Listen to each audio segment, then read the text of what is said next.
Hey there, Chiefs Kingdom. Welcome back to Total Chiefs, your go-to spot for everything, KC. Before we dive in, don't forget to subscribe and turn on notifications so you never miss the latest rumors, draft talk, and breaking news. If you're already part of the Noti Gang, let's see you in the comments. Drop a Noti Gang below. Now, let's talk about a name that doesn't always grab headlines, but quietly plays a crucial role. Bryan Cook. Cook just wrapped up a solid 2023 season. He started all 17 games, finished with 78 tackles, 5 pass breakups, and 2 interceptions.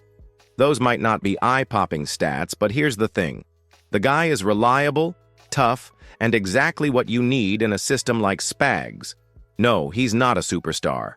But not everyone on a championship defense needs to be. Let's be real. In today's NFL, you can't afford elite talent at every position. That's just how the cap works. But what you can do is keep guys like Cook, who give you maximum return on a manageable salary. And speaking of contracts, with Justin Reid now in New Orleans, Cook is suddenly the veteran voice in that safety room. That's a big deal. Leadership matters. Continuity matters. He's still growing into the role, but he showed clear improvement from the year before, going from 42 tackles to nearly doubling that, while also adding ball production. That's exactly the trajectory you want from a young DB. So here's the million-dollar question I want you to answer. Would you re-sign Bryan Cook next off-season?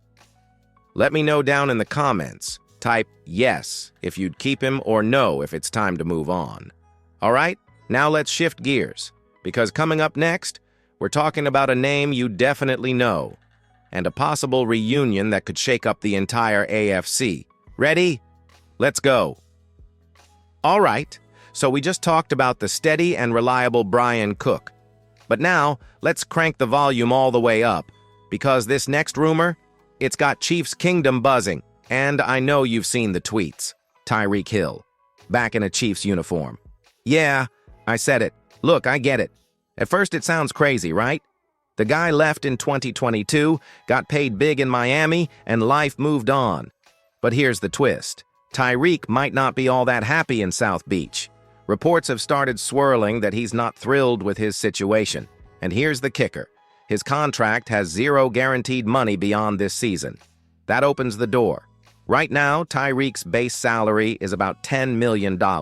Not cheap, but not impossible either. And if any GM can make the numbers work, it's Brett Veach. He's worked magic with contracts before. The Chiefs could trade for Hill and rework the deal. Front load a bonus, stretch it out, make the cap hit manageable this year. But here's the real roadblock. AFC politics. Do the Dolphins really want to help the Chiefs get stronger? Think about it. The Bengals already refused to trade with KC, and after what happened with Mahomes and Rashee Rice, who can blame them? Why would Miami want to help Andy Reid add more firepower? So yes, the money could work. But would Miami pull the trigger? That's the bigger question. Still, man, just imagine it. Mahomes to Tyreek again. The jet sweeps, the broken coverages, the peace sign into the end zone. You can almost hear Arrowhead exploding. Let's settle this right now. Would you bring Tyreek Hill back to the Chiefs if the price was right? Vote in the comments. Type yes if you're all in on the reunion, or no if that ship has sailed. And while you're at it, tell me your favorite Tyreek moment as a Chief. Was it the Wasp play? That wild game versus the Bucks? Let's take a trip down memory lane. Now, while Tyreek's return is still just a rumor, there's another name floating around that's even bigger and way more expensive. Coming up next, Micah Parsons. Is this dream even worth dreaming? Stick around. Okay, now that we've gotten fired up about Tyreek Hill, let's talk defense. There's a name that's been buzzing lately. Micah Parsons. Yeah, that Micah Parsons. One of the most dominant defensive players in the entire NFL.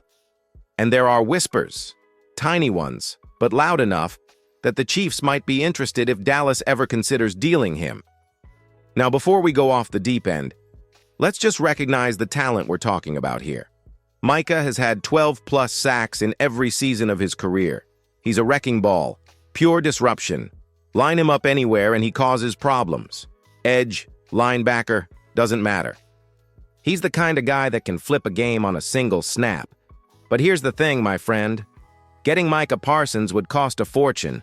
We're talking a first-round pick, maybe 2, plus extra draft capital. On top of that, you'd have to pay him like a superstar, probably $30 million plus per year when his deal gets redone. That's franchise quarterback money for a defender.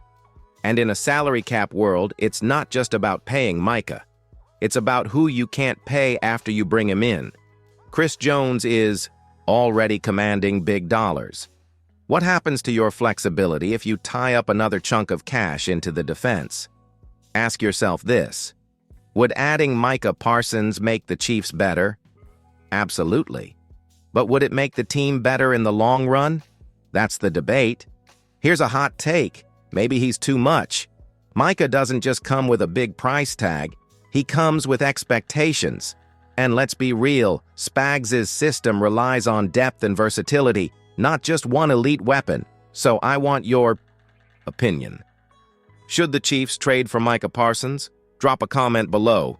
Type T for trade if you're all in, or P for pass if you think it's just not worth it. This one's going to get spicy, I can already tell.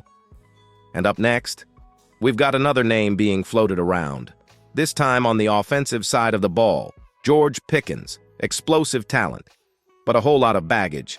Let's get into it next. All right, let's switch gears to the offense. One name that's heating up in the rumor mill, George Pickens. Yup, the Steelers' young wide receiver with a highlight reel that could make your jaw drop. And apparently, Pittsburgh might be willing to move on from him. So naturally, the Chiefs are being mentioned as a possible destination. Now, let's not act like Pickens isn't talented, because he is. He's had an electric start to his NFL career with back-to-back seasons of over 600 yards, some circus catches, and an ability to stretch the field. He's only 23. The upside is real. But here's where things get tricky. Pickens has been called a diva, a head case, a guy with a bit of an attitude. And look, sometimes those labels aren't fair. But in this case, there's some fire behind the smoke. From weird social media posts to visible frustration on the field, it's been a bit of a roller coaster.